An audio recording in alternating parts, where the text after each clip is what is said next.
सभी दोस्तों को नमस्कार। आप सभी दोस्तों का मेंटर स्टडी के यूट्यूब चैनल में स्वागत है। दोस्तों, जैसा कि मैंने बताया था, मैं आपको पूरा पूरा कोर्स कराऊंगा।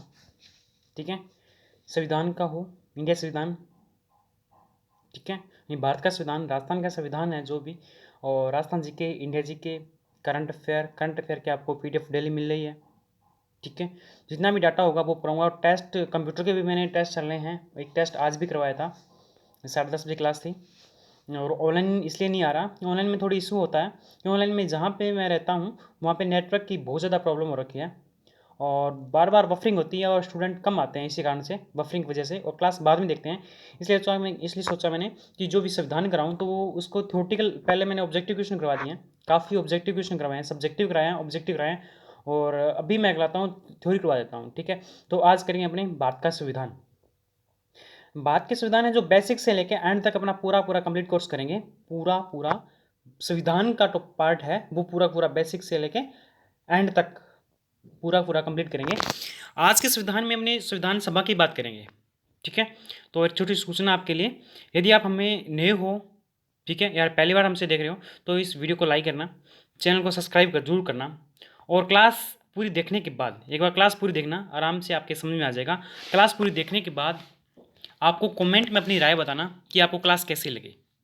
कमेंट में अपनी राय बताना क्लास आपको कैसी लगी, नेक्स्ट क्लास कैसी होनी चाहिए और किस आधार पे होनी चाहिए, और कैसे जो मैं समझा रहा हूँ वो आपके समझ में आ रहा है नहीं आ रहा है, आपको ये ज़रूर बताना है। ठीक है, चलिए, आज की पार्ट है संविधान सभा, और ये है भारत का संविधान, आपको मैं कंप्लीटली कराऊंगा। ठीक है, चलिए अगले करते हैं। सर्वप्रथम पहली लाइन देखते हैं। सर्वप्रथम 1995 में सर्वप्रथम 1895 में बाल गंगाधर तिलक ने संविधान सभा की मांग की थी। क्वेश्चन ये बनेगा, सर्वप्रथम किसने कब संविधान सभा की मांग की थी, कब की थी? 1895 में। किसने की थी? बाल गंगाधर तिलक ने संविधान सभा की मांग की थी। ठीक, एक लाइन क्लियर। 1921 में गांधी जी ने संविधान सभा की मांग की थी। अब आगे, पहला 1895 की बात थी, ठीक है, अब आगे 1921 में गांधी जी ने संविधान सभा की मांग की थी। ठीक है, दो बात क्लियर होगी। 1921 में किसने की थी? गांधी जी ने की थी, और 1895 में बाल गंगाधर तिलक ने संविधान सभा की मांग की थी। उसके बाद में कौन आता है? उसके बाद में 1934 में MN रॉय बोलते हैं, उसका शॉर्टकट नेम है MN रॉय, ये सभी ने नाम सुना होगा और पढ़ा होगा। इसका नाम, इनका पूरा नाम क्या है? मानवेंद्र नाथ रॉय ने संविधान सभा की मांग की थी। कब की थी? 1934 में। MN रॉय या मानवेंद्र नाथ ने रॉय ने संविधान सभा की मांग की थी। ठीक है, ये बात आ गई 1895, 1921, 1895 में बाल गंगाधर तिलक, 1921 में गांधी जी, 1934 में MN रॉय या मानवेंद्र नाथ रॉय। और अब बात करते हैं 1935 में। कांग्रेस ने पहली बार आधिकारिक तौर पर संविधान सभा की मांग की थी। 1935 में किसने की थी? कांग्रेस ने पहली बार आधिकारिक तौर पर संविधान सभा की मांग की थी। कब की थी? 1935 के अंदर की थी। चलिए आगे देखते हैं। आगे हैं 1938। कांग्रेस के प्रतिनिधि के तौर पर जवाहरलाल नेहरू ने सार्वजनिक वैश्विक मतदान के आधार पर निर्वाचित संविधान सभा की मांग की थी। 1938 में कांग्रेस के प्रतिनिधि के तौर पर जवाहरलाल नेहरू ने सार्वजनिक वैश्विक मताधिकार के आधार पर निर्वाचित संविधान सभा की मांग की थी। ये बात है कब कर चुके हैं हमने? 1935, 1934, 1921, 1895 में सभी अपने कंसेप्ट है वो धीरे धीरे क्लियर हो रहे हैं। और अब करते हैं 1940। 1940 में क्या आया था? संविधान के बारे में क्या आया था? यह था अगस्त प्रस्ताव आया था। 1940 में क्या आया था? अगस्त प्रस्ताव आया था। ब्रिटिश सरकार ने पहली बार संविधान सभा का प्रस्ताव रखा, यद्यपि संविधान सभा शब्द का उल्लेख नहीं किया गया था। ब्रिटिश सरकार ने पहली बार संविधान सभा का प्रस्ताव रखा, यद्यपि संविधान सभा का शब्द का उल्लेख नहीं किया गया था। ठीक है, बात क्लियर है? पॉइंट टू पॉइंट आपको नोट करा रहा हूँ। ठीक है, ये आपको PDF आपको मिल जाएगी। कहाँ पे मिलेगी? मेंटर स्टडी का टेलीग्राम चैनल है, वहाँ पे आपको ये PDF मैं जस्ट क्लास होते ही डाल दूंगा। उसके बाद मैं 1942 के अंदर, अब मैं 1942 की बात करते हैं तो 1942 में क्या हुआ था? क्रिप्स मिशन आया था। ठीक है, 1942 में क्रिप्स मिशन आया था। निर्वाचित संविधान सभा का प्रस्ताव को प्रस्ताव जो प्रांतीय विधानमंडल में निम्न सदन के सदस्यों के द्वारा था। 1942 में क्रिप्स मिशन आया था। निर्वाचित संविधान सभा का प्रस्ताव जो प्रांतीय विधानमंडल के निम्न सदन के सदस्यों के द्वारा आया था। ठीक है, प्रांतीय विधानमंडल के निम्न सदन के सदस्यों के द्वारा आया था। क्या आया था? Cripps mission. कब आया था? 1942 के अंदर आया था। टॉपिक क्लियर है? चलिए अगला क्वेश्चन करते हैं। अगली लाइन पढ़ते हैं, हेडिंग पढ़ते हैं। अब कौन सी बारी आती है? अब आती है 1946 की। अब आती है 1946 की। कैबिनेट मिशन की सिफारिशों के आधार पर संविधान सभा का निर्वाचन किया गया। किसके आधार पर संविधान सभा का निर्वाचन किया गया था? कैबिनेट मिशन के सिफारिशों के आधार पर किया गया था। कब किया गया था? 1946 में किया गया था। इसका निर्वाचन प्रांतीय विधानमंडल के निम्न सदन के सदस्यों के द्वारा निम्न सदन के सदस्यों के द्वारा अनुपातिक प्रति एवं एकल संक्रमणीय मत के द्वारा किया गया था। किसके द्वारा हुआ था? अनुपातिक प्रतिनिधित्व पद्धति व एकल संक्रमणीय मत के द्वारा, ठीक है, संविधान सभा का निर्वाचन किया गया था। कब किया गया था? 1946 में। किसकी सिफारिशों पे? कैबिनेट मिशन के सिफारिशों के आधार पर किया गया था। ठीक है, चलिए आगे करते हैं। अब आते हैं कुल सदस्य कितने थे, कहाँ से कितने थे, आपको बताना है। अब ये कैबिनेट मिशन में क्या देख लेते हैं। ये था कुल सदस्य से 389, ठीक है, 389। ये कितने सदस्य थे? 389। इसमें दो भागों में बंटे थे। एक था ब्रिटिश काल था, इसमें कौन सा था? एक था आपका ब्रिटिश काल था और एक था रियासतें थी। ठीक है, रियासतें किसे बोलते हैं? जो राजा था, राजा के अधिकार था, जहाँ पे राजा का राज था, वहाँ पे राजा का जो रियासत थी उनको बोलते थे। उस टाइम कितनी थी? 93 थी। और ब्रिटिश का निर्वाचित थे वो थे 296। टोटल कितनी थी? 389। ठीक है, और रियासत कितनी थी? 93। और ब्रिटिश काल में निर्वाचित कितने थे? 296। ब्रिटिश काल को भी दो भागों में बांट गया था। 296 सीट को। इसमें क्या था? प्रांतों से कितने थे? 292। प्रांतों से कितने थे? 292। ठीक है, प्रांतों से कितने थे? 292। टोटल थे 296 निर्वाचित थे। और इसमें कितने थे? रियासतों में 93 थे। वो क्या थे? मनोनीत थे। ये क्या? निर्वाचित थे। मतलब इनके अंदर चुनाव नहीं हुए थे और इनके अंदर चुनाव हुए थे। इनके अंदर चुनाव नहीं हुए थे, इसके अंदर चुनाव हुए थे। चलिए, अब था उच्चायुक्त क्षेत्र। उच्चायुक्त 4 तो 292 तो प्रांतीय रियासत थी और उसके बाद में 4 उच्चायुक्त क्षेत्र थे। 4 कौन कौन से थे? ठीक है, पहला था दिल्ली, पड़ता दिल्ली। दूसरा पड़ता है अजमेर मेरवाड़ा मुकुट बिहारी लाल। अजमेर मेरवाड़ा मुकुट बिहारी लाल। तीसरा था कुर्ग था कर्नाटक में और बलूचिस्तान था बलूचिस्तान। ठीक है, दिल्ली, अजमेर मेरवाड़ा, मुकुट बिहारी लाल, कुर्ग कर्नाटक या बलूचिस्तान। ठीक है, इतनी बार क्लियर होगी। चलिए आगे देखते हैं। अब आगे करते हैं। अब आ गया था जुलाई अगस्त की बात है। ये जुलाई अगस्त की बात है। जुलाई अगस्त 1946 में को विधान सभा का निर्वाचन हुआ था। जुलाई अगस्त, ये प्रॉपर डेट नहीं है यहाँ पे। जुलाई अगस्त 1946 को संविधान सभा का निर्वाचन हुआ था। कब हुआ था? जुलाई अगस्त 1946 को संविधान सभा का निर्वाचन हुआ था।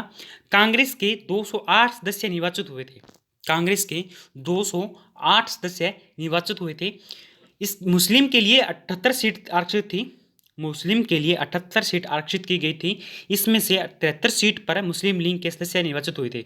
मुस्लिम लीग के लिए कितनी सीट थी? 78 सीट थी और इसके लिए 73 सीट पर मुस्लिम लीग की सदस्य निर्वाचित हुए थे। ठीक है, आगे करते हैं। संविधान सभा के चुनावों को ठीक बाद मुस्लिम लीग के संविधान सभा का बहिष्कार किया गया था।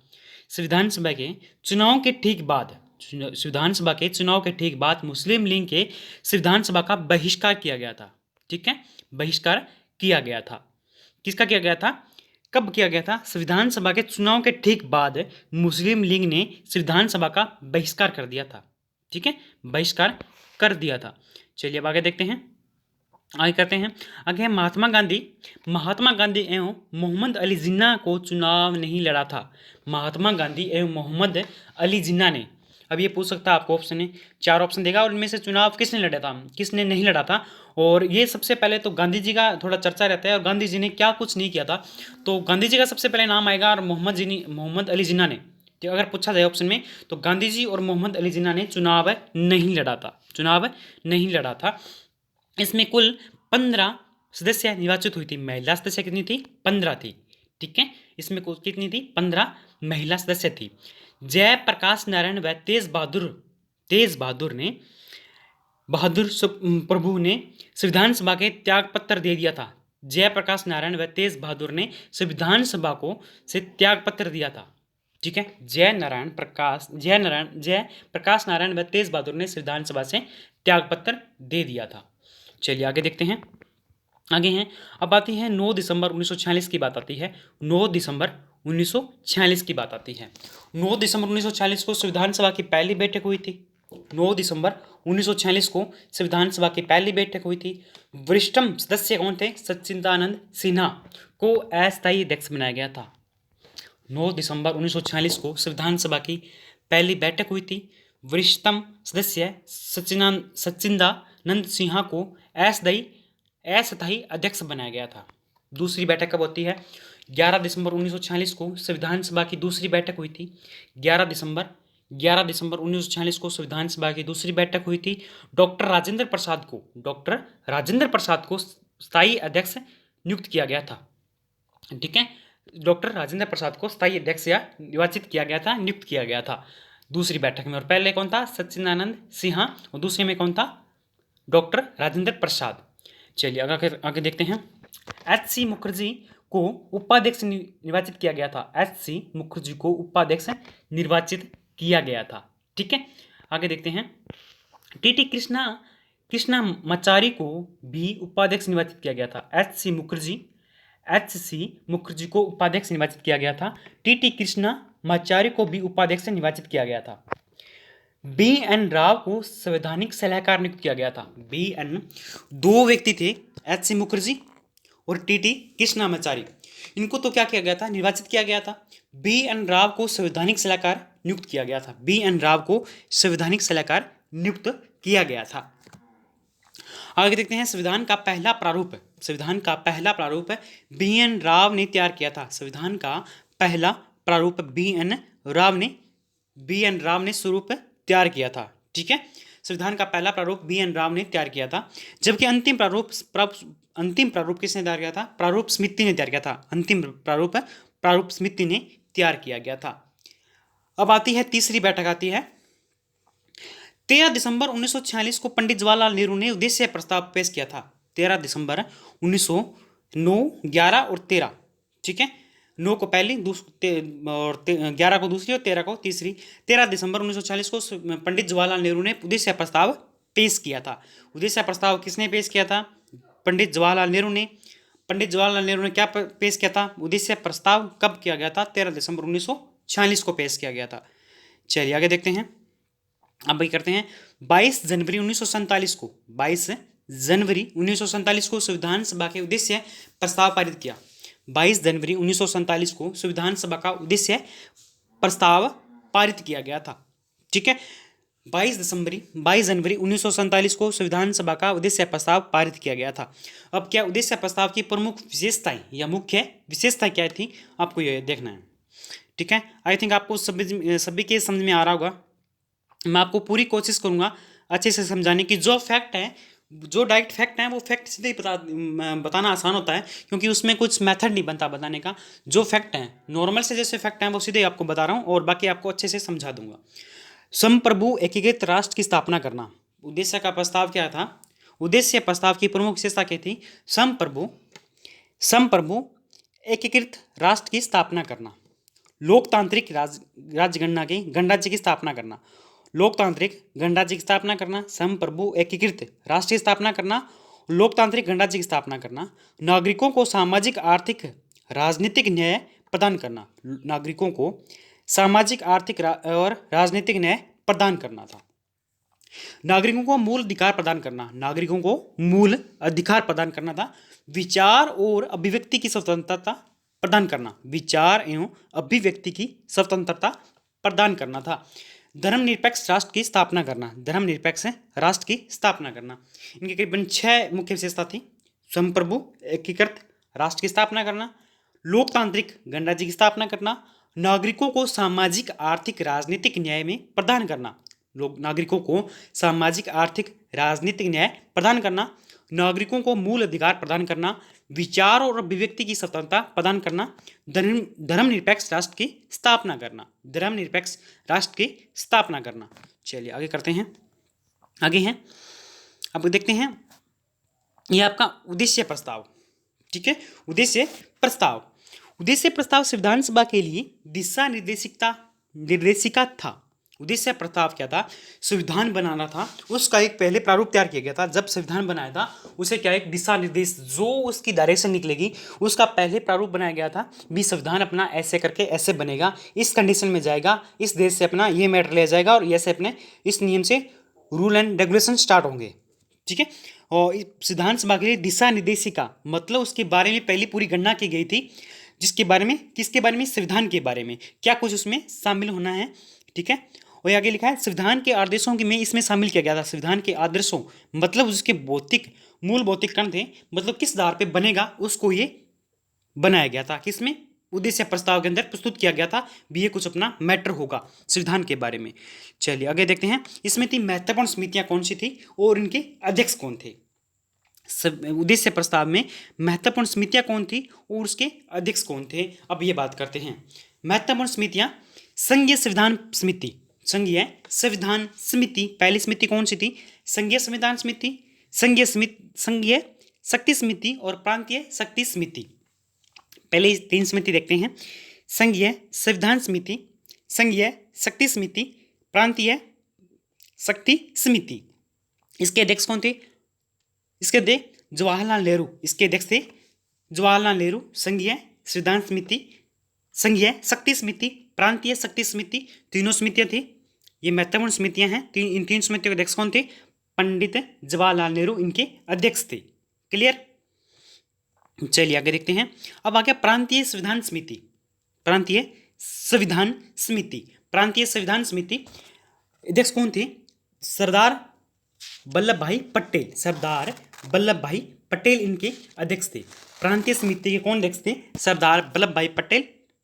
अब आ गया मूल अधिकार, अल्पसंख्यक, अनुसूचित जनजातीय क्षेत्र तथा बाह्य क्षेत्र के लिए समिति, सरदार वल्लभ भाई पटेल थे। ठीक है, प्रांतीय संविधान समिति, इसके अध्यक्ष कौन थे? सरदार वल्लभ भाई पटेल। मूल अधिकार, अल्पसंख्यक, अनुसूचित जनजातीय क्षेत्र तथा बाह्य क्षेत्र की समिति, इसके अध्यक्ष कौन थे? सरदार वल्लभ भाई पटेल थे। इसमें कौन कौन थे? जे मूल अधिकार एवं उप समिति, मूल अधिकार की उप समिति थी, उसके अध्यक्ष कौन थे? मूल अधिकार की उप समिति थी, उसके अध्यक्ष कौन थे? जे.बी. कृपलानी थे, जे.बी. कृपलानी थे। और आगे है अल्पसंख्यक के लिए उप समिति, अल्पसंख्यक के लिए उप समिति एच.सी. मुखर्जी थे, एच.सी. मुखर्जी थे। अनुसूचित जनजातीय क्षेत्र उप समिति, अनुसूचित जनजातीय क्षेत्र पर उप समिति कौन थे? गोपीनाथ बारदोलाई, बारदोलाई। ठीक है, अनुसूचित जनजातीय क्षेत्र पर उप समिति कौन थे? गोपीनाथ बारदोलाई। ठीक है, गोपीनाथ बारदोलाई थे। बाह्य एवं आंशिक बाह्य क्षेत्र के लिए उप समिति ए.वी. ठक्कर, ए.वी. ठक्कर थे। बाह्य एवं आंशिक बाह्य क्षेत्र के लिए उप समिति कौन थी? ए.वी. ठक्कर इसके अध्यक्ष थे। 1 मिनट में आपको वापिस जितनी समितियां हैं उसको रिपीट करा देता हूं। ठीक है, आप भी एक बार इसको आराम से देखना, सुनना एक बार, आप आराम से हो जाएगा। संघीय संविधान समिति, संघीय शक्ति समिति, प्रांतीय शक्ति समिति, इनके तीनों के अध्यक्ष कौन थे? पंडित जवाहरलाल नेहरू। क्लियर? प्रांतीय संविधान समिति, इसके अध्यक्ष कौन थे? सरदार वल्लभ भाई पटेल थे। मूल अधिकार, अल्पसंख्यक, अनुसूचित जनजातीय क्षेत्र, बाह्य क्षेत्र की समिति के अध्यक्ष कौन थे? सरदार वल्लभ भाई पटेल। ठीक है, सरदार वल्लभ भाई पटेल। मूल अधिकार की उप समिति थी, उसके अध्यक्ष कौन थे? जे.बी. कृपलानी, कृपलानी। ठीक है, मूल अधिकार की उप समिति थी, उसके अध्यक्ष कौन थे? जे.पी. कृपलानी। अल्पसंख्यक के लिए उप समिति, अल्पसंख्यक के लिए उप समिति कौन थे अध्यक्ष? एच.सी. मुखर्जी थे।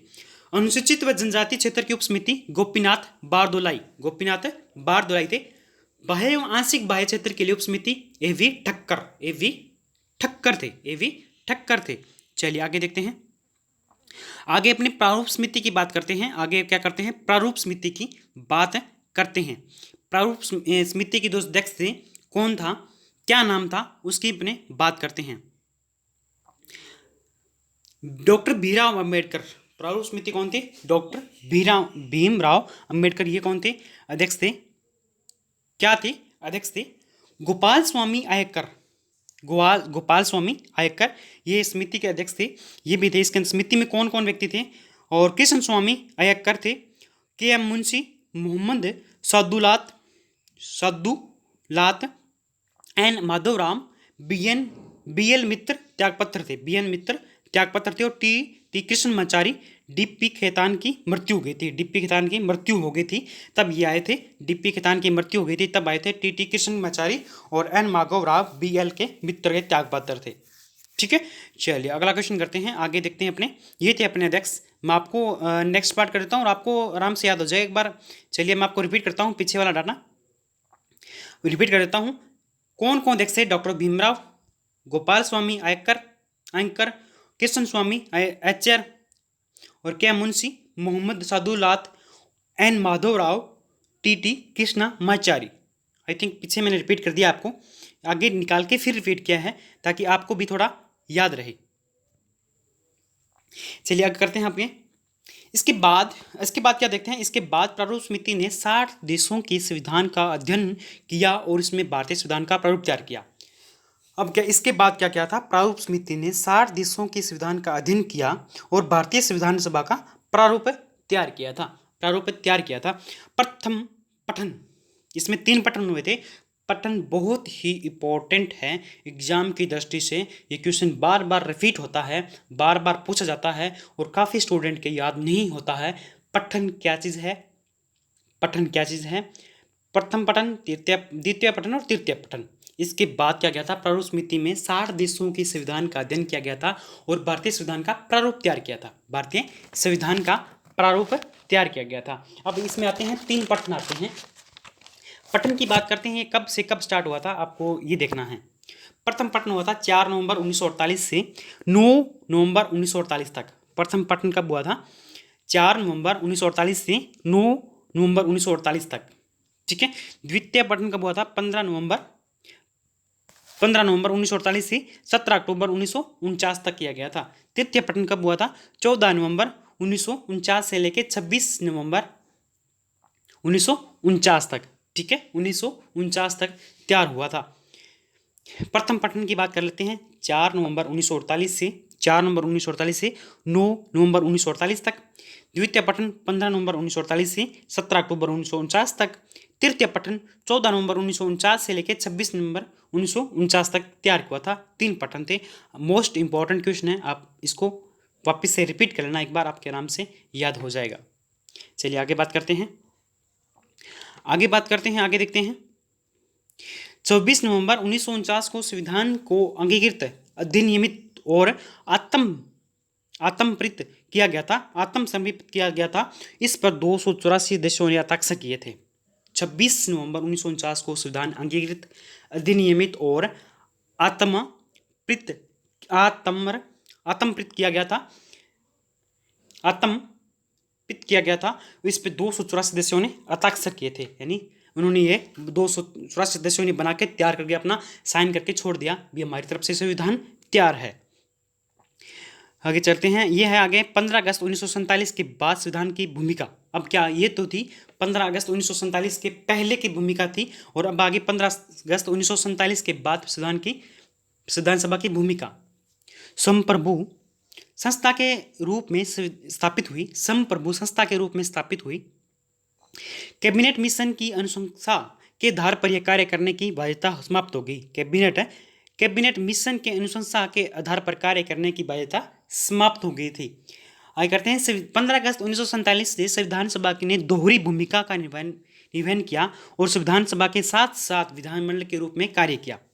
15 अगस्त 1947 से संविधान सभा ने दोहरी भूमिका का निर्वाचन किया और संविधान सभा के साथ साथ निर्वाचन के रूप में कार्य किया।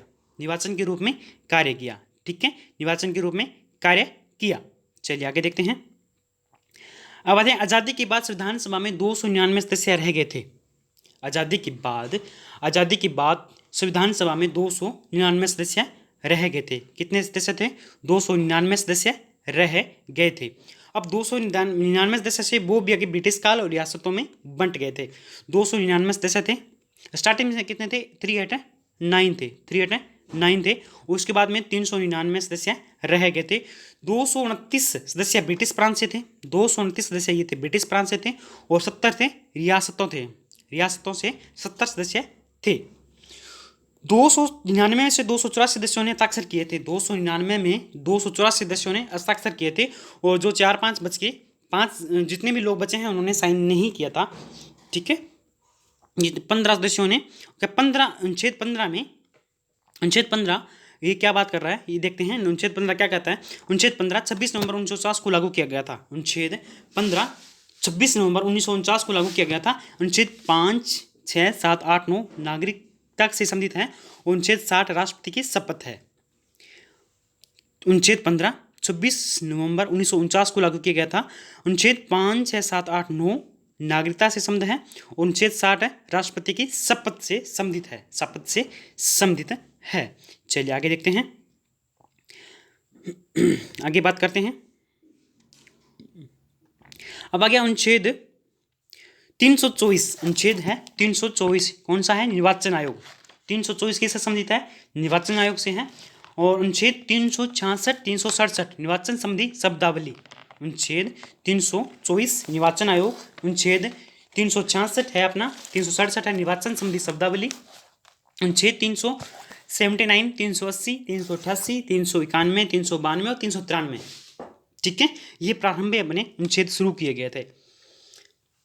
अब करते हैं बात आरंभ में और वर्तमान में अब कितना फर्क हो गया। अब बात करते हैं, मूल संविधान में आरंभ में भाग थे 22 थे, वर्तमान में कितने भाग हैं? 25 भाग हैं। ठीक है, मूल संविधान में भाग कितने थे? कुल भाग कितने थे? 22 भाग थे। अब कितने हैं? 25 है। अनुच्छेद 395 थे, अब अनुच्छेद कितने हैं? टोटल अनुच्छेद कितने हैं? 360 हैं। अनुसूचियाँ 8 थी, अब कितनी हैं? 12 है। ये थोड़ा रिपीट कर लेना, वर्तमान की और मतलब आरंभ की और वर्तमान की पूछ सकता है आपसे। वर्तमान में भाग कितने थे? कुल भाग कितने थे? 22, अब वर्तमान में कितने हैं? 25। अनुच्छेद 395 थे, वर्तमान में 460 हैं। अनुसूचियाँ कितनी थी? 8 थी, और कितनी हैं? 12 है। इनमें से काफ़ी बार क्वेश्चन पूछा जाता है, और थोड़ा क्वेश्चन लैंग्वेज देखते हो आप तो आराम से देखना। ठीक है, क्योंकि आरंभ में और वर्तमान में थोड़ा सा फर्क होता है, वो चीज़ नहीं देखते, अपने डायरेक्ट आंसर पे क्लिक करते हैं, वो ध्यान रखना थोड़ा सा। चलिए आगे देखते हैं। अब आते हैं संविधान सभा के द्वारा लिए गए महत्वपूर्ण निर्णय। संविधान सभा के द्वारा महत्वपूर्ण निर्णय कौन से थे? अब ये देखना है अपने को। जुलाई 1947 को राष्ट्रध्वज को मान्यता मिली थी। जुलाई 1947 को राष्ट्रध्वज को मान्यता मिली थी। अब ये पूछता है राष्ट्रध्वज को मान्यता कब मिली थी? जुलाई 1947 को राष्ट्रध्वज को मान्यता मिली थी। जुलाई 1947 को, एक मिनट, जुलाई 1947 को राष्ट्रध्वज को मान्यता मिली थी। मई 1949 में राष्ट्रमंडल की सदस्यता को मान्यता मिली थी। मई 1949 को राष्ट्रमंडल की सदस्यता को मान्यता मिली थी। ठीक है, 1949 को राष्ट्रमंडल की सदस्यता को मान्यता मिली थी। 24 जनवरी 1950 को राष्ट्रगान व राष्ट्रीय गीत को मान्यता मिली थी। 24 जनवरी 1950 को राष्ट्रगान व राष्ट्रीय गीत की मान्यता मिली थी। 24 जनवरी 1950 को भारत के प्रथम राष्ट्रपति डॉक्टर राजेंद्र प्रसाद को निर्वाचित किया गया था। 24 जनवरी 1950 को भारत के प्रथम राष्ट्रपति डॉक्टर राजेंद्र प्रसाद को निर्वाचित किया गया था। भारत के प्रथम राष्ट्रपति डॉक्टर राजेंद्र प्रसाद को निर्वाचित किया गया था। और 24 जनवरी 1950 को राष्ट्रगान व गीत की मान्यता मिली थी।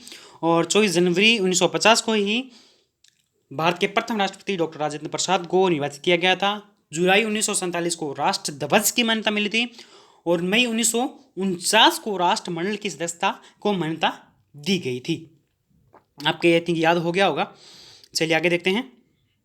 अब बात करते हैं अपने, अब क्या बात करते हैं? अब बात करते हैं 24 जनवरी 1950 की। 24 जनवरी 1950 की बात करते हैं।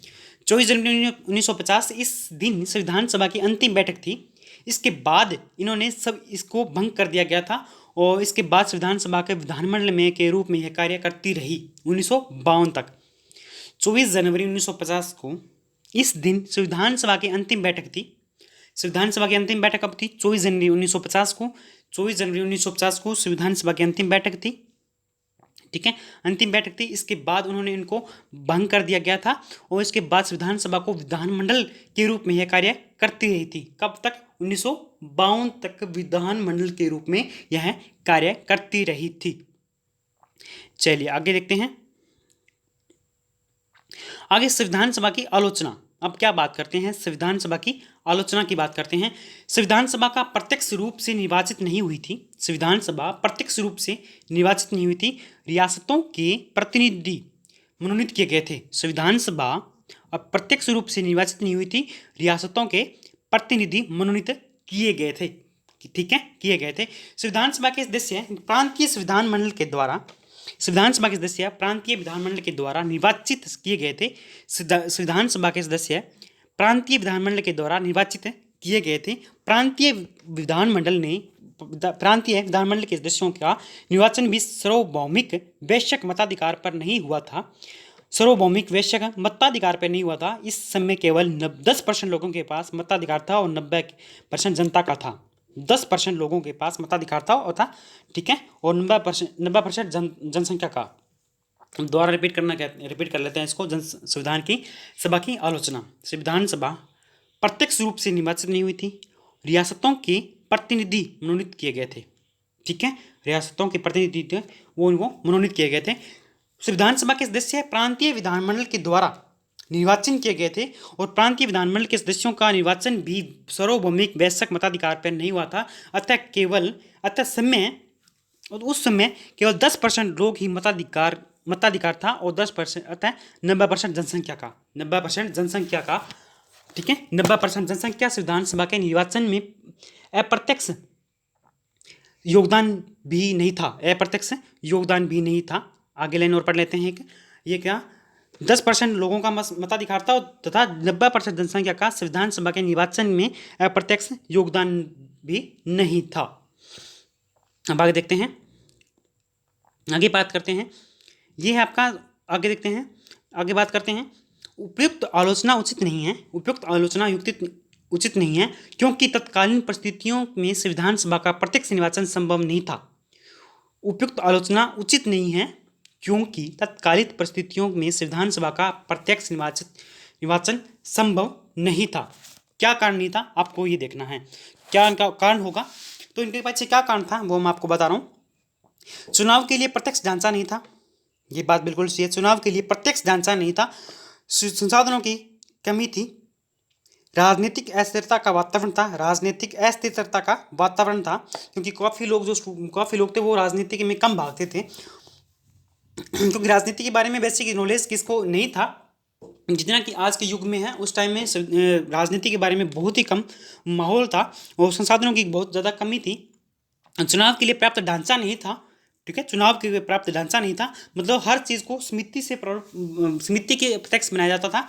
समिति के द्वारा एक संगठित समिति बनती थी, उसके द्वारा बनाया जाता था, लेकिन उस पास पूरा ढांचा नहीं था किस प्रकार से क्या बना जाए, क्या सिद्ध किया जाए। सांप्रदायिक हिंसा हो रही थी। ठीक है, क्योंकि लड़ाई दंगे काफ़ी हो रहे थे उस टाइम। लोगों के में राजनीतिक जागरूकता का व शिक्षा का अभाव था। ये देखो मैंने आपको बताया था ना, लोगों में राजनीतिक और जागरूकता व शिक्षा का अभाव था। मेनली क्या था, शिक्षा का काफ़ी अभाव था और राजनीतिक जागरूकता का अभाव था। उसी कारण अपने को ये आलोचना उचित नहीं थी। ठीक है, ये इनके कारण थे। चलिए आगे देखते हैं। और सम्य भाव था। ठीक है, कोई उस टाइम कोई समय की कदर नहीं करता था, मतलब आने वाला युग कैसा होगा ये किसी को डिपेंड नहीं था या कैसा किसी को भी पता नहीं था। अब करते अपने उपयुक्त कारणों से संविधान सभा का प्रत्यक्ष निर्वाचन किया गया था। जहाँ तक रियासतों के सदस्यों के मनोनयन का प्रश्न है, उस समय वही चुनौती यह थी कि रियासतों का भारत में विलय कैसे किया जाए। यह रियासतों के में चुनावी ढांचा उपलब्ध नहीं था। उपयुक्त कारणों से संविधान सभा का प्रत्यक्ष निर्वाचन किया गया था। जहां तक रियासतों के सदस्य के मनोनयन का प्रश्न है, उस समय बड़ी चुनौती यह थी कि इस रियासतों का भारत में विलय कैसे किया जाए और रियासतों में चुनावी ढांचा उपलब्ध नहीं था। ठीक है, चुनावी ढांचा मेन क्या था, चुनावी ढांचा था अपने पास चुनाव करने के लिए प्रारूप एक मजबूत संगठन नहीं था, क्योंकि इस प्रकार से चुनाव किया जाए तो अपना काम सही सेट बैठ जाए, ये कुछ सिस्टम अपने पास नहीं था उस टाइम। ठीक है, संविधान सभा का संप्रभु नहीं था। संविधान सभा का संप्रभु नहीं था। मेन मुख्य कारण क्या था? संविधान सभा का संप्रभु नहीं था। आगे देखते हैं, आगे है संविधान सभा का निर्वाचन कैबिनेट मिशन की सिफारिशों के आधार पर किया गया था। संविधान सभा का निर्वाचन किसके आधार पर हुआ था? कैबिनेट मिशन की सिफारिशों के आधार पर हुआ था और ब्रिटिश शासन के अंतर्गत इसका निर्वाचन हुआ था। इसलिए इसे संप्रभु संस्था नहीं माना जाता था। इसलिए इसे संप्रभु संस्था नहीं माना जाता था। लेकिन 15 अगस्त 1947 से संविधान सभा का एक संप्रभु संस्था के रूप में स्थापित की हुई और कैबिनेट मिशन की सिफारिशों से पूर्णतः मुक्त हुई। ठीक है, ये काफ़ी इंपॉर्टेंट लाइन है, मैं वापिस रिपीट कर देता हूँ। संविधान सभा का निर्वाचन कैबिनेट मिशन की सिफारिशों के आधार पर हुआ था। ब्रिटिश काल के अंतर्गत इसका निर्वाचन हुआ था, इसलिए इसे संप्रभु संस्था नहीं माना जाता था। लेकिन 15 अगस्त 1947 को से संविधान सभा का एक संप्रभु संस्था के रूप में स्थापित हुई और कैबिनेट मिशन की सिफारिशों पर पूर्णतः मुक्त हुई थी। कैबिनेट मिशन की सिफारिशों पर पूर्णतः मुक्त हुई थी। चलिए आगे देखते हैं, आगे बात करते हैं। और संविधान सभा ने इस आशय का प्रस्ताव भी पारित किया था कि वे अपने सभी निर्णय स्वतंत्रतापूर्वक लेगी। संविधान सभा ने इस आशय का प्रस्ताव भी पारित किया था कि वह सभी निर्णय स्वतंत्रतापूर्वक लेगी। चलिए आगे देखते हैं, अब करते हैं संविधान के बारे में देखते हैं। कब तैयार हुआ था, कैसे तैयार हुआ था? संविधान निर्माण में संविधान सभा के अधिक समय लिया गया था। संविधान निर्माण में संविधान सभा ने अधिक समय लिया था। इसमें समय 2 वर्ष 11 माह 18 दिन का समय लिया गया था, जबकि अमेरिका संविधान निर्माताओं ने 4 महीने में पूरा संविधान ही लिख दिया। क्या बात है! संविधान निर्माण में संविधान सभा के लिए सबसे अधिक समय लिया गया था। कितना? 2 वर्ष 11 माह 18 दिन। ठीक है, मात्र 3 साल से 12 ही दिन कम है। इतना तो हमें भारत के संविधान बनाने में समय लगा था, जबकि अमेरिका का संविधान है मात्र 4 महीनों के अंदर कंप्लीट हो गया था। मात्र 120 दिन लगे थे और अमेरिका का संविधान लिख के पूरा तैयार कर दिया गया था। यह आलोचना भी उचित नहीं है, क्योंकि भारत में अमेरिका की स्थितियाँ भिन्न होती हैं। ठीक है, ये भी आलोचना उचित नहीं है, क्योंकि भारत व अमेरिका की स्थितियाँ भिन्न होती हैं। भारत एक बहुसांस्कृतिक, बहुधार्मिक, बहुभाषी व जटिल सामाजिक ढांचे वाला देश है। इसमें अनेक वंचित वर्ग जनजातीय लोग हैं, जबकि इसमें राजनीतिक जागरूकता का अभाव था, शिक्षा का अभाव था। अतः ऐसे संविधान का निर्माण करना जिसमें सभी के हितों की रक्षा कर सके, इसके लिए अनेक विशेष प्रावधान किए गए। और जबकि अमेरिका में इतनी चुनौतियाँ नहीं थी। आपकी ये भी बात उचित बिल्कुल सही है, क्योंकि भारत में अंतर और भारत के संविधान में काफ़ी अंतर है। भारत और अमेरिका के संविधान में काफ़ी अंतर है, क्योंकि वो तो एक दिन में मतलब 4 महीने में लगा, 120 दिन लगे थे, और अपने 3 साल करीबन लगे। 3 साल से 12 दिन कम, 2 साल 11 माह 18 दिन लगे थे। अब क्या कारण था कितना समय लग गया? इसमें इसलिए समय लगा, इसमें अनेक वंचित वर्ग जनजातीय लोग, ठीक है, इसमें क्या था, भारत के बहुसांस्कृतिक, बहुधार्मिक, बहुभाषी, जटिल सामाजिक ढांचे का देश है, जिसमें अनेक वंचित लोग, जिसमें जनजातीय लोग, जबकि इसमें राजनीतिक जागरूकता का अभाव था, शिक्षा का अभाव था। अतः ऐसे संविधान का निर्माण करना सभी के हितों की रक्षा करें, और इसके लिए अनेक विशेष प्रावधान किए गए, जबकि अमेरिका में इतनी चुनौतियां नहीं थी। आई थिंक सभी के समझ में आ गया होगा। अब देखते हैं आगे।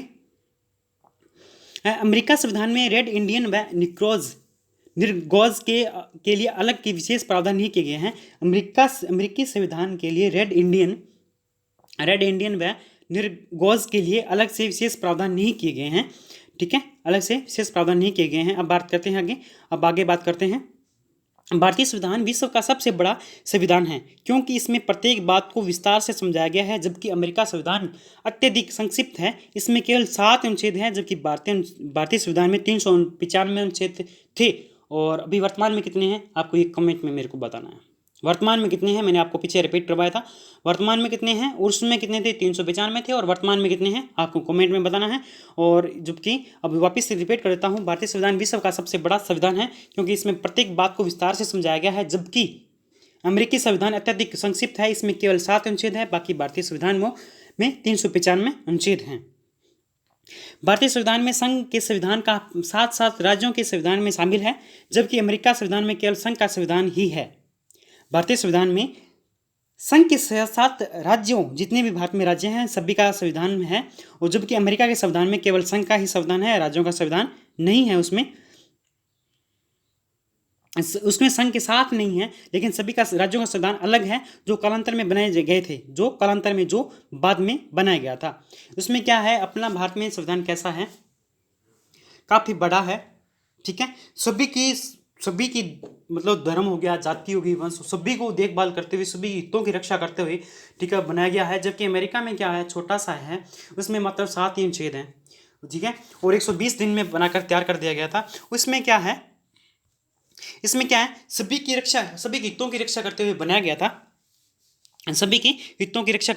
था, जबकि अमेरिका की बात करें तो अमेरिका में क्या है, केवल संघ का बनाया गया है, जबकि राज्यों का अलग संविधान है, जो कालांतर में बनाया गया है, चलिए आगे देखते हैं, आगे बात करते हैं। संविधान सभा में कांग्रेस का प्रभुत्व था, इसलिए संविधान में कांग्रेस की विचारधारा से कुछ अधिक महत्व दिया गया है। संविधान सभा में क्या था, कांग्रेस का प्रभुत्व था, इसलिए संविधान सभा की विचारधारा का महत्व दिया गया है। कांग्रेस को राष्ट्रीय आंदोलन का नेतृत्व किया गया था। कांग्रेस ने राष्ट्रीय आंदोलन का नेतृत्व किया था, एवं वह सबसे बड़ा राजनीतिक दल था जिसे जनाधार अधिक था, इसलिए प्रांतीय संविधान मंडलों के चुनावों में कांग्रेस की जीत हासिल हुई थी। इसी कारण संविधान सभा में कांग्रेस का अधिक सदस्य थे, और इसके बावजूद संविधान सभा में भी सभी राजनीतिक दलों के विचारों को पर्याप्त महत्व दिया गया है। यहाँ तक कि प्रारूप समिति के सदस्य डॉक्टर भीमराव अंबेडकर कांग्रेस के सदस्य नहीं थे। संविधान निर्माण में संवैधानिक महत्वपूर्ण भूमिका उनकी रही थी। संविधान निर्माण में सर्वाधिक भूमिका किसकी रही थी, डॉक्टर भीमराव अंबेडकर की रही थी, लेकिन वो क्या थे, कांग्रेस के अध्यक्ष नहीं थे। प्रारूप समिति में केवल 2 कांग्रेस के अध्यक्ष थे, से सभी सदस्य गैर कांग्रेसी थे।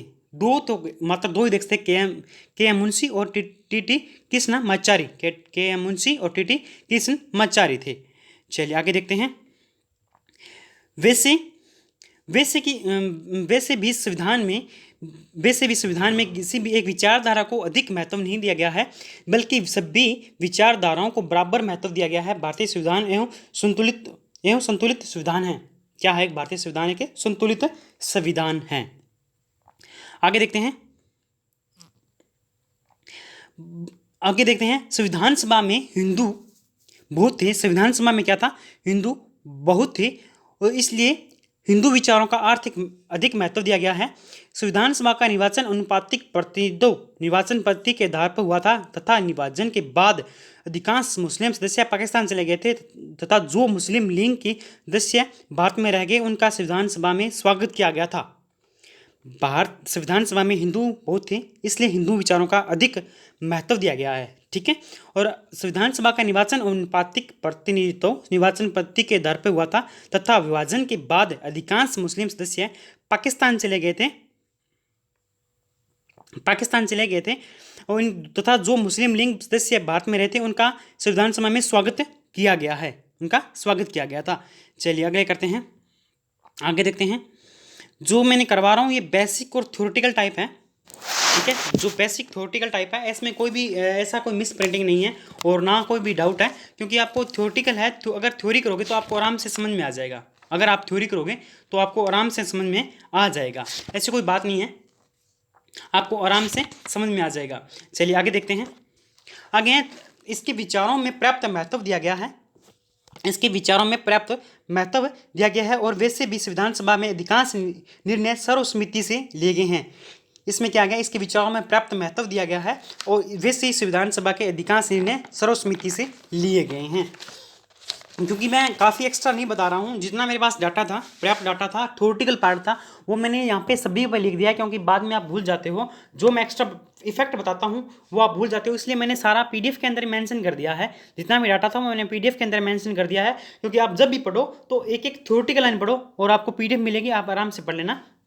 जो मैं समझा रहा हूँ आप एक बार उसको सुनते जाओ, एक बार क्लास लगाओ, 2 बार लगाओ, इतने में आपको संविधान पूरा याद हो जाएगा। और मैं आपको पूरी उम्मीद से बताता हूँ, बिल्कुल सही बताता हूँ और आशा करता हूँ कि आपको समझ में आ रहा होगा। तो नए हैं तो प्लीज़ चैनल को सब्सक्राइब करना और वीडियो को लाइक करना। चलिए अगला देखते हैं। अब क्या आते हैं, इसी प्रकार संविधान सभा की उपयुक्त आलोचनाएं उचित नहीं थी। इसी प्रकार जो भी इफेक्ट है मैं आपको प्रॉपर बताऊंगा, line to line proper effect बताऊंगा, आप आराम से सुनना। इसी प्रकार संविधान सभा की उपयुक्त आलोचनाएं उचित नहीं है। भारतीय संविधान में अपने आप में सबसे बड़ा प्रमाण है। भारतीय संविधान अपने आप में सबसे बड़ा प्रमाण है, क्योंकि संविधान में श्रेष्ठ संविधान का निर्माण किया गया है। संविधान सभा में श्रेष्ठ संविधान का निर्माण किया गया है। संविधान सभा में श्रेष्ठ संविधान का निर्माण किया है और 68 वर्षों का सफल क्रियान्वयन से प्रमाणित करता है। ठीक है, चलिए अब करते हैं भारतीय संविधान के स्रोत। ठीक है, अब बात करते हैं भारतीय संविधान के स्रोत के बारे में बात करते हैं।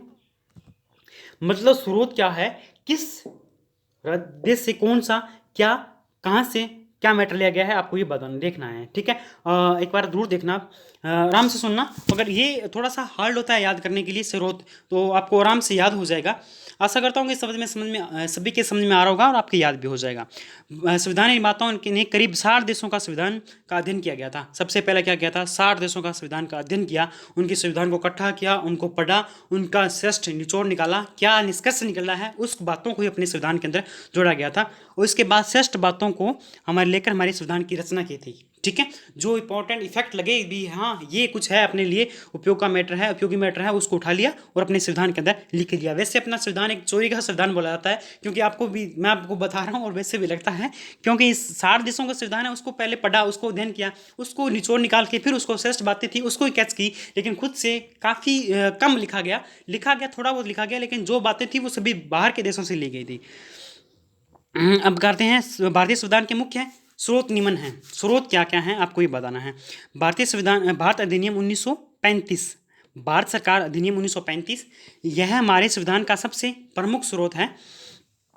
इस संविधान के करीब 2/3 प्रावधान इसी में लिए गए हैं। करीब 250 अनुच्छेद इसी से लिए गए हैं। भारत सरकार अधिनियम 1935 की बात करते हैं। यह अधिनियम आया था, भारत सरकार अधिनियम 1935 में आया था। यह अधिनियम हमारे संविधान का सबसे प्रमुख स्रोत है। संविधान में करीब 2/3 प्रावधान इसी से लिए गए हैं। करीबन 250 अनुच्छेद है वो इस अधिनियम से लिए गए हैं। कौन सा अधिनियम है, भारत सरकार अधिनियम 1935 से 250 अनुच्छेद लिए गए हैं। चलिए आगे देखते हैं। मुख्य प्रावधान की बात करते हैं। प्रावधान कौन से थे 1935 के अंदर जो अधिनियम आया था, भारत सरकार अधिनियम, उसके अंदर प्रावधान कौन से थे, मुख्य प्रावधान थे द्विसदनीय व्यवस्था। क्या थी, द्विसदनीय व्यवस्था थी। अर्घ्यता की विजेता, प्रांतीय स्वायत्तता, राज्यों में राज्यपाल की नियुक्ति। इसमें मुख्य प्रावधान क्या था, भारत सरकार अधिनियम 1935 में राज्यों में राज्यपाल की नियुक्ति थी, प्रांतीय स्वायत्तता थी, अग्रता ही विजेता और द्विसदनीय व्यवस्था इसके मुख्य प्रावधान थे भारत सरकार अधिनियम 1935 के। ठीक है, भारत सरकार अधिनियम 1935 के प्रावधान थे। चलिए आगे देखते हैं। अब है राज्यपाल का वीटो पावर। अब एक बार आती है, मतलब राज्यपाल की वीटो पावर किससे, भारत सरकार अधिनियम 1935 से लिया गया है ये, और कैग बोलते हैं, CAG। अनुसूचित जनजाति क्षेत्रों के लिए विशेष प्रावधान, समवर्ती सूची, अध्यादेश जारी करना। क्या क्या बातें ली गई है, ठीक है, क्या क्या बातें ली गई है आपको बता देता हूं। राज्यपाल का वीटो पावर, कैग, CAG, अनुसूचित व जनजाति क्षेत्रों के लिए विशेष प्रावधान, समवर्ती सूची, अध्यादेश जारी करना। अब चलते हैं आगे, हम करते हैं बात ब्रिटेन की बात करते हैं। हम अपने ब्रिटेन की बात करते हैं। ब्रिटेन से क्या कुछ लिया गया है आप ये देखते हैं अपने। ठीक है, ब्रिटेन से लिया गया अपने संसदीय शासन व्यवस्था ब्रिटेन से ली गई है। द्विसदनीय व्यवस्था ब्रिटेन से ली गई है। मंत्रिपरिषद का सामूहिक उत्तरदायित्व निम्न सदन के प्रति, निम्न सदन के प्रति, ये आपका ब्रिटेन से लिया गया है। एकल नागरिकता, ये आपकी ब्रिटेन से ली गई है। अग्रता ही विजेता, सर्वाधिक मत देने वाला विजय, सर्वाधिक मत लाने वाला विजय, मतलब जो जिसको सबसे ज्यादा मत मिलेगा वही क्या होगा, अग्रता ही विजेता। और विधि का शासन, विधि के समक्ष समता, और CAG कैग। ब्रिटेन से क्या कुछ है, संसदीय शासन व्यवस्था, द्विसदनीय व्यवस्था, मंत्रिपरिषद का सामूहिक उत्तरदायित्व, एकल नागरिकता, द्विसदनीय शासन व्यवस्था, द्विसदनीय व्यवस्था, मंत्रिपरिषद का सामूहिक उत्तरदायित्व, एकल नागरिकता, अग्रता ही विजेता, नि सर्वाधिक मत लेने वाला विजेता, विधि का शासन, विधि के समक्ष समता और CAG कैग। ठीक है, कैग। अब बात करते हैं अमेरिका से। अमेरिका से बात करते हैं, अमेरिका की बात देखते हैं। अमेरिका में क्या कुछ लिया गया है आप ये देखना है। मूल अधिकार, ठीक है, मूल अधिकार ये अमेरिका से लिए गए हैं। मूल अधिकार, स्वतंत्र न्यायपालिका, न्यायिक पुनः अवलोकन, राष्ट्रपति के विरुद्ध महाभियोग की प्रक्रिया, उच्चतम न्यायालय के न्यायाधीशों के हटाने की प्रक्रिया, उच्चतम न्यायालय के न्यायाधीशों को हटाने की प्रक्रिया, उपराष्ट्रपति का पद, प्रस्तावना की पहली पंक्ति और विधि के समान संरक्षण। एक लाइन दिख नहीं दिया, मैं आपको वापस से रिपीट कर दूंगा। मूल अधिकार, स्वतंत्र न्यायपालिका अमेरिका से लिया गया है, न्यायिक पुनरावलोकन अमेरिका से लिया गया है, राष्ट्रपति के विरुद्ध महाभियोग की प्रक्रिया अमेरिका से ली गई है, उच्चतम न्यायालय के न्यायाधीशों कनाडा की। ठीक है, कनाडा से क्या कुछ लिया गया है वो आपको बताते हैं। संघीय ढांचा जिसमें अवशिष्ट शक्तियां केंद्र के पास हो और राज्यों में राज्यपाल की नियुक्ति। संघीय ढांचा क्या लिया गया है? संघीय ढांचा जिसमें अवशिष्ट शक्तियां केंद्र के पास हो और राज्यों में राज्यपाल की नियुक्ति, ये कनाडा से ली गई है। राष्ट्रपति का उच्चतम न्यायालय से सलाह लेने का अधिकार, राष्ट्रपति का उच्चतम न्यायालय से सलाह लेने का अधिकार कनाडा के से लिया गया है। ठीक है, आप देखते हैं आयरलैंड से। आयरलैंड से क्या कुछ लिया गया है वो देखते हैं। आयरलैंड से है नीति निर्देशक तत्व, राष्ट्रपति की निर्वाचन पद्धति, राज्यसभा में 12 सदस्यों का मनोनयन। नीति निर्देशक तत्व, राष्ट्रपति की निर्वाचन पद्धति, राज्यसभा में 12 सदस्यों का मनोनयन। अब करते हैं दक्षिण अफ्रीका के। संविधान संशोधन की प्रक्रिया, राज्यसभा सदस्यों का निर्वाचन। ठीक है, संविधान संशोधन की प्रक्रिया, अनुच्छेद कौन सा है? अनुच्छेद 368 है, भाग है।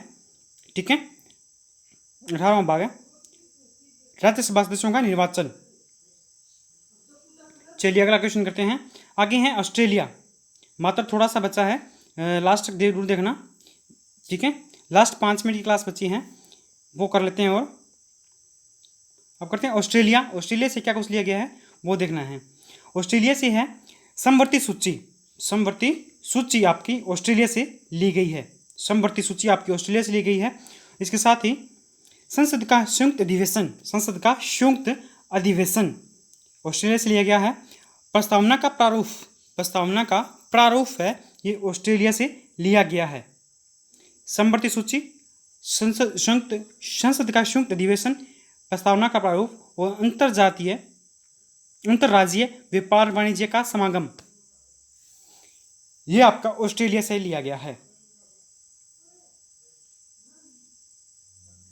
चलिए अब करते हैं जापान में विधि के द्वारा स्थापित प्रक्रिया। ये लगी है जापान से, विधि के द्वारा स्थापित प्रक्रिया ये है जापान से। रूस से क्या है? मूल कर्तव्य है। रूस से क्या है? मूल कर्तव्य। सामाजिक, आर्थिक और राजनीतिक न्याय। ठीक है, सामाजिक, आर्थिक और राजनीतिक 3 न्याय हैं। यह सामाजिक, आर्थिक और राजनीतिक ये रूस से लिए गए हैं, और मूल कर्तव्य हैं अपने ये रूस से लिए गए हैं। चलिए आगे देखते हैं जर्मनी से। ठीक है, आगे देखते हैं जर्मनी से क्या कुछ लिया गया है। जर्मनी से है आपातकाल के समय मूल अधिकारों का विलंबन। आपातकाल के समय मूल अधिकारों का निलंबन, ये अपना जर्मनी से लिया गया है। और फ्रांस स्वतंत्रता, समानता, बहुलता, ये शब्द लिए गए हैं। स्वतंत्रता, समानता, बहुलता, ये अपना फ्रांस से लिया गया है। चलिए दोस्तों, आज की ये क्लास थी, फर्स्ट क्लास थी। राजस्थान के बारे में बताया थोड़ा सा मैंने, सेंट्रल राज्यों के बारे में बताया, उसका ये इंडिया संविधान की पूरी क्लास थी। इसमें मैंने बेसिक से लेकर एंड तक अपने स्टार्टिंग की कोशिश की है।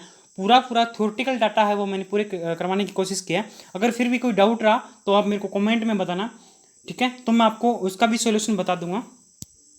मैंने आपको पूरी कोशिश किया कि ऐसा कोई डाटा ना बचे जो आपको एग्जाम में आने वाला हो। ठीक है, ऐसा कोई डाटा ना बचे जो एग्जाम में आने वाला हो। सभी इंपॉर्टेंट फैक्ट है, थ्योरेटिकल मैंने पूरा करवाया, जितना भी मेरे से हो सका वो मैंने आपको थ्योरेटिकल कंसेप्ट उठाए हैं पूरा, आराम से समझ में आ जाएगा। आपको मैं भारत का संविधान का ये पूरी पूरी कोर्स कंप्लीट कराऊंगा।